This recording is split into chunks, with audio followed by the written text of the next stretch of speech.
നമസ്കാരം, ഏവർക്കും PSC ചലഞ്ചറിൻ്റെ പുതിയൊരു വീഡിയോയിലേക്ക് സ്വാഗതം.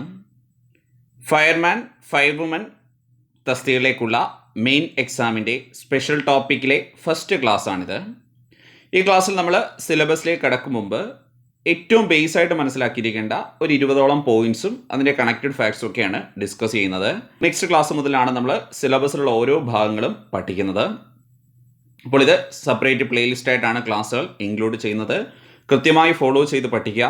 20 മാർക്കും ഈ ക്ലാസ്സിലൂടെ സ്കോർ ചെയ്യാൻ പറ്റും. അപ്പോൾ തന്നെ നമ്മുടെ കറണ്ട് അഫയേഴ്സ് സീരീസും കണ്ടിന്യൂസ് ആയിട്ട് ഫോളോ ചെയ്യുക. അപ്പോൾ ഈ പോർഷൻസിൽ നിന്നൊക്കെ നല്ല മാർക്ക് സ്കോർ ചെയ്യാൻ ഈ ക്ലാസ്സുകൾ നിങ്ങളെ ഹെൽപ്പ് ചെയ്യും. അതിൽ യാതൊരു സംശയം വേണ്ട. അപ്പോൾ പുതിയതായിട്ടൊക്കെ ചാനൽ സബ്സ്ക്രൈബ് ചെയ്യുന്നവർ ശ്രദ്ധിക്കുക. നമ്മുടെ Telegram channel, Facebook page, Facebook group, Unacademy പ്ലാറ്റ്ഫോമിൽ ഞാൻ ചെയ്യുന്ന ഫ്രീ ലൈവ് ക്ലാസ്സുകൾ എന്നിവയുടെ ലിങ്ക് വീഡിയോയുടെ ഡിസ്ക്രിപ്ഷൻ ബോക്സിൽ കൊടുത്തിട്ടുണ്ട്. എല്ലാവരും ജോയിൻ ചെയ്യുക.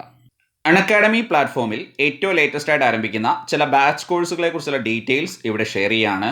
അൺഅക്കാഡമി ബാച്ച് കോഴ്സുകളിൽ ചേർന്ന് പഠിക്കാൻ ആഗ്രഹിക്കുന്ന ഉദ്യോഗാർത്ഥികൾ നമ്മുടെ റെഫറൽ കോഡായ PSC ചലഞ്ചർ യൂസ് ചെയ്താൽ ഫീസിൽ 10% ഓഫ് ലഭിക്കുന്നതാണ്.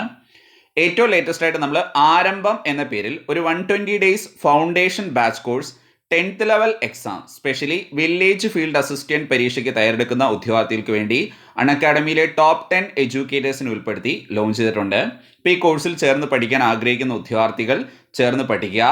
ഒപ്പം തന്നെ നമ്മൾ ഒരു 120 days complete batch course LPUP എക്സാമിന് പ്രിപ്പയർ ചെയ്യുന്ന ഉദ്യോഗാർത്ഥികൾക്ക് വേണ്ടി അൺഅക്കാഡമിയിലെ ടോപ്പ് 7 എഡ്യൂക്കേറ്റേഴ്സിനെ ഉൾപ്പെടുത്തി സ്റ്റാർട്ട് ചെയ്തിട്ടുണ്ട്. അപ്പോൾ ഈ കോഴ്സുകളും ചേർന്ന് പഠിക്കാൻ ആഗ്രഹിക്കുന്ന ഉദ്യോഗാർത്ഥികൾ തീർച്ചയായിട്ടും ചേർന്ന് പഠിക്കുക. അൺഅക്കാഡമി പ്ലസ് കോഴ്സുകളുടെ പ്രത്യേകം എല്ലാവർക്കും അറിയാം. സിലബസ് പൂർണ്ണമായും കവർ ചെയ്യുന്ന രീതിയിൽ, അതേപോലെ പഠിക്കുന്ന എല്ലാ പോർഷൻസിനെയും ബേസ് ചെയ്ത് റിവിഷൻസും മോക്ക് ടെസ്റ്റുകളും വീക്ക്ലി സീരീസ് ടെസ്റ്റുകളും അടങ്ങുന്നതാണ് ഈ കോഴ്സ്.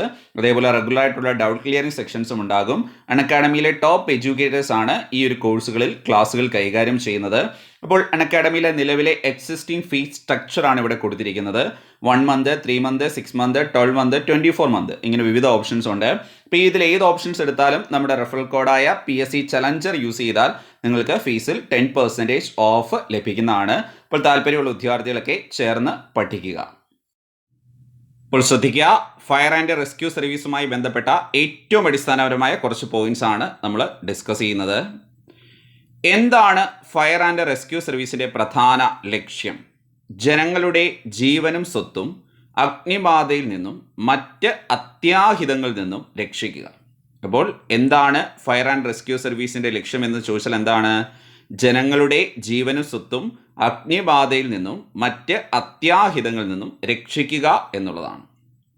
ചരിത്രത്തിൽ ആദ്യമായി ഒരു ഗവൺമെൻറ് സംഘടിപ്പിച്ച ഫയർ സർവീസ് സേന നിലവിൽ വന്നത് ഏത് ഭരണാധികാരിയുടെ കാലത്താണ്? ശ്രദ്ധിച്ചോണം ക്വസ്റ്റ്യൻ.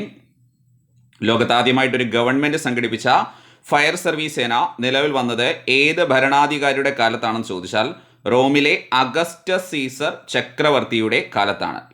റോമിലെ അഗസ്റ്റസ് സീസർ ചക്രവർത്തിയുടെ കാലത്താണ് ചരിത്രത്തിൽ ആദ്യമായി ഒരു ഗവൺമെൻറ് സംഘടിപ്പിച്ച ഫയർ സർവീസ് സേന നിലവിൽ വന്നത് ഏത് ഭരണാധികാരിയുടെ കാലത്താണ്? റോമിലെ അഗസ്റ്റസ് സീസർ ചക്രവർത്തിയുടെ കാലത്താണ്. ദെൻ ഇന്ത്യയിൽ ഫയർ സർവീസ് സംഘടിപ്പിച്ചത് ആര് എന്ന് ചോദിച്ചാൽ ഈസ്റ്റ് ഇന്ത്യ കമ്പനിയാണ്. ഇന്ത്യയിൽ ഫയർ സർവീസ് സംഘടിപ്പിച്ചത് ആരെന്ന് ചോദിച്ചാലാണ് ഈസ്റ്റ് ഇന്ത്യ കമ്പനിയാണ് ഇന്ത്യയിൽ ഫയർ സർവീസ് സംഘടിപ്പിച്ചത്. വളരെ ഇമ്പോർട്ടൻ്റ് ആയിട്ടുള്ള പോയിന്റ് ആണ്. ഇന്ത്യയിൽ ഫയർ സർവീസ് സംഘടിപ്പിച്ചതാരാണ്? East India company. ഇന്ത്യയിൽ ഫയർ സർവീസ് സംഘടിപ്പിച്ചതാരെന്ന് ചോദിച്ചാലാണ് ഈസ്റ്റ് ഇന്ത്യ കമ്പനി. ദെൻ ഇന്ത്യയിൽ ആദ്യമായി ഫയർ സർവീസ് സേന രൂപീകൃതമായ സ്ഥലം എന്ന് ചോദിച്ചാൽ കൊൽക്കട്ടയാണ്. 1822 ഇന്ത്യയിൽ ആദ്യമായിട്ട് ഫയർ സർവീസ് സേന സ്ഥാപിക്കപ്പെട്ടത് എവിടെയാണ്? കൊൽക്കട്ടയിലാണ്. ഏത് വർഷമാണ്? 1822 ഇന്ത്യയിൽ ആദ്യമായിട്ട് ഫയർ സർവീസ് സേന രൂപീകൃതമായ സ്ഥലം കൊൽക്കട്ട. ഏത് വർഷം? 1822. ദെൻ ബോംബെ ഫയർ ബ്രിഗേഡ് ആരംഭിച്ച ഏത് വർഷം എന്ന് ചോദിച്ചാൽ 1850 ബോംബെ ഫയർ ബ്രിഗേഡ് ആരംഭിച്ച ഏത് വർഷമാണ്? 1850. ബോംബെ ഫയർ ബ്രിഗേഡ് ആരംഭിച്ച വർഷം 1850. അതേപോലെ മദ്രാസ് ഫയർ ബ്രിഗേഡ് ആരംഭിച്ച വർഷം ചോദിച്ചാൽ 1908. മദ്രാസ് ഫയർ ബ്രിഗേഡ് ആരംഭിച്ച ഏത് വർഷമാണ്? 1908 മദ്രാസ് ഫയർ ബ്രിഗേഡ് ആരംഭിച്ചത്. ദെൻ ദേശീയ അഗ്നിശമന സേന ദിനം എന്നാണെന്ന് ചോദിച്ചാൽ April 14. പഠിക്കുക, ദേശീയ അഗ്നിശമന സേനാ ദിനം എന്നു ചോദിച്ചാൽ എന്നാണ്? April 14. ദേശീയ അഗ്നിശമന സേനാ ദിനം എന്നാണ്? April 14. ദേശീയ അഗ്നിശമന സേനാ ദിനം എന്നാണ്? April 14.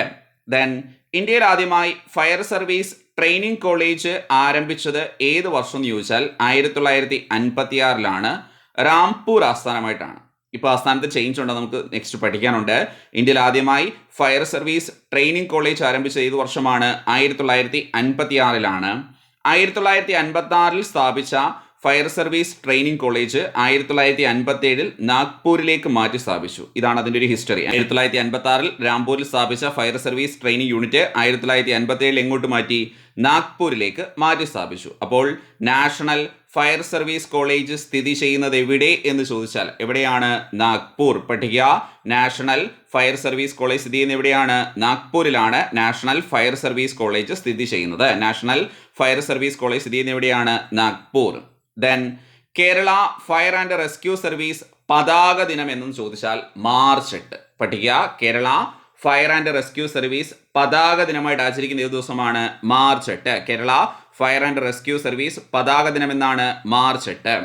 Kerala fire and rescue സർവീസിന്റെ ആപ്തവാക്യം വി സെർവ് ടു സേവ്, ത്രാണായ സേവാമഹേ.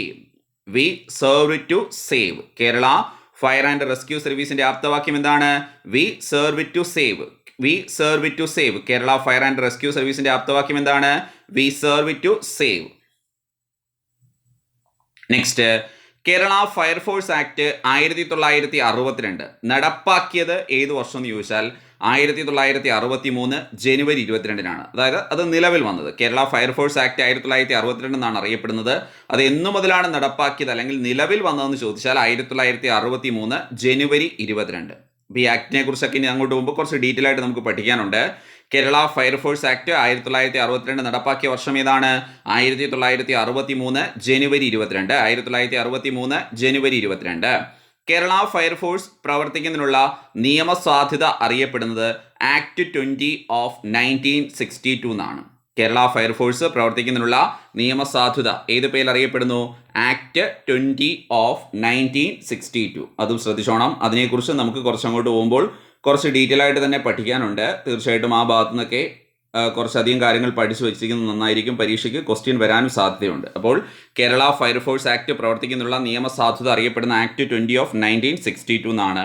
അതേപോലെ നമ്മൾ മനസ്സിലാക്കിയിരിക്കുന്ന ഒരു കാര്യമാണ്, കേരള സംസ്ഥാന രൂപീകരണത്തിന് മുമ്പ് പോലീസ് വകുപ്പിന്റെ കീഴിൽ തിരുവിതാംകൂർ, കൊച്ചി എന്നിവിടങ്ങളിൽ 3 വീതവും മലബാറിൽ 5 ഫയർ സ്റ്റേഷനുകൾ പ്രവർത്തിച്ചിരുന്നു. ചരിത്രപരമായിട്ട് പറയുന്ന ചില കാര്യങ്ങളാണ്.